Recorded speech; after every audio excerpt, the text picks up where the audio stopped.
Salam sejahtera bagi kita semua. Berjumpa kembali dalam program Roti Hidup Jemaat Immanuel Batakkan. Sebelum kita belajar bersama-sama dari kebenaran firman Tuhan, mari kita minta pertolongan kepada Tuhan di dalam doa. Kita berdoa. Puji dan syukur ya Tuhan, kami angkat di hadapan hadirat-Mu atas segala penyertaan Tuhan dan bimbingan Tuhan dalam hidup kami. Saat ini ya Tuhan, kami akan belajar bersama-sama dari kebenaran firman-Mu. Biarlah kiranya Tuhan membimbing dan memberkati kami, untuk kami bisa memahami firman Tuhan yang akan disampaikan pada saat ini. Bersabdalah ya Tuhan, karena kami sudah siap mendengarkannya. Di dalam nama Yesus Kristus, haleluya, amin.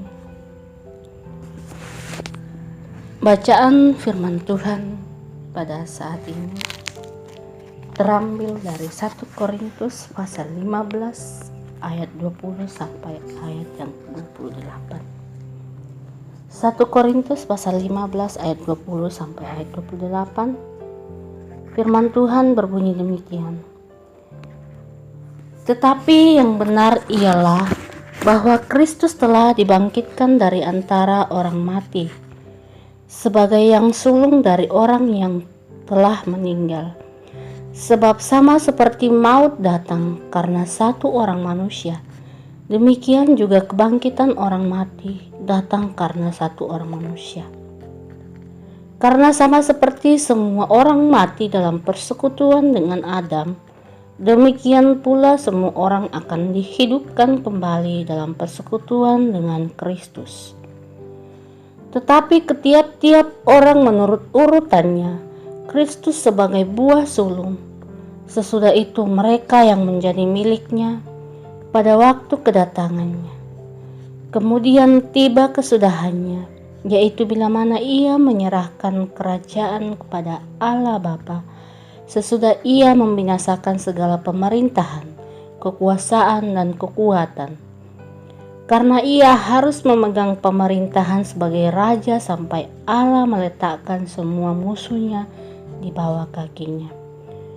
Musuh yang terakhir yang dibinasakan ialah maut. Sebab segala sesuatu telah ditaklukkannya di bawah kakinya.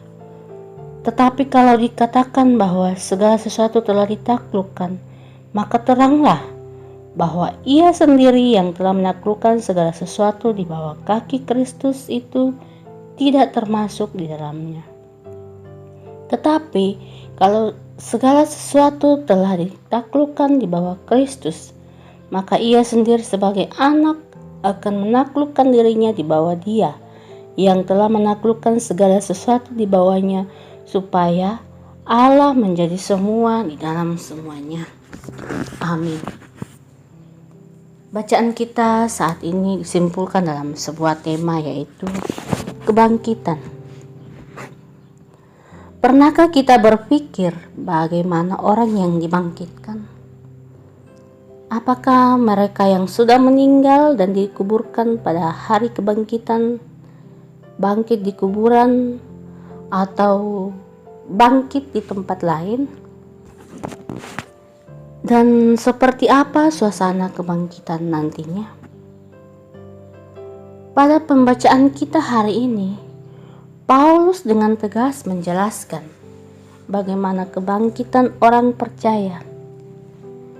Situasi jemaat Korintus saat itu masih ragu tentang kebangkitan. Bahkan ada yang sama sekali sulit untuk percaya. Karena itu, Rasul Paulus menegaskan pada ayat sebelumnya bahwa sia-sialah pemberitaan Injil keselamatan itu jika tidak ada kebangkitan. Bisa kita baca dalam ayat yang ke-20. Paulus menunjukkan bahwa Kristus adalah yang sulung bangkit dari orang yang telah meninggal dan tidak mati lagi. Apa maksud dari yang sulung bangkit dari orang mati? Paulus mau menunjukkan di sini bahwa kebangkitan dalam Yesus itu layak untuk dipercayai. Karena ia sendiri sudah bangkit dari kematian.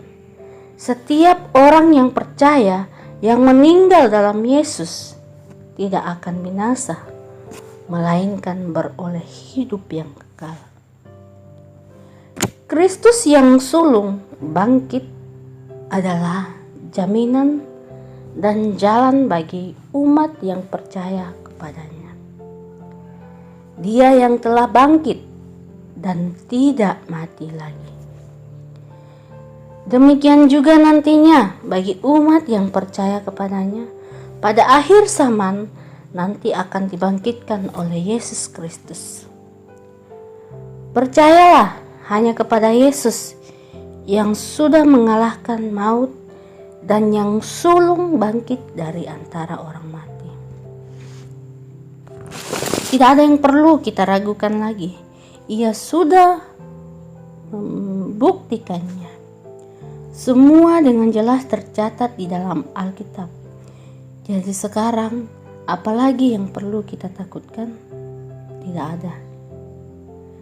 Karena ketika kita hidup bersama Tuhan. Dan jika kita mati, maka kita akan dibangkitkan oleh Yesus pada waktunya. Amin. Mari kita berdoa. Terpujilah namamu ya Tuhan. Kami bersyukur kami boleh diperkenankan kembali untuk belajar kebenaran firman-Mu bersama-sama. Biarlah firman Tuhan ini boleh menjadi suluh dan pedoman bagi kami untuk menjalani setiap hidup anugerah Tuhan bagi kami.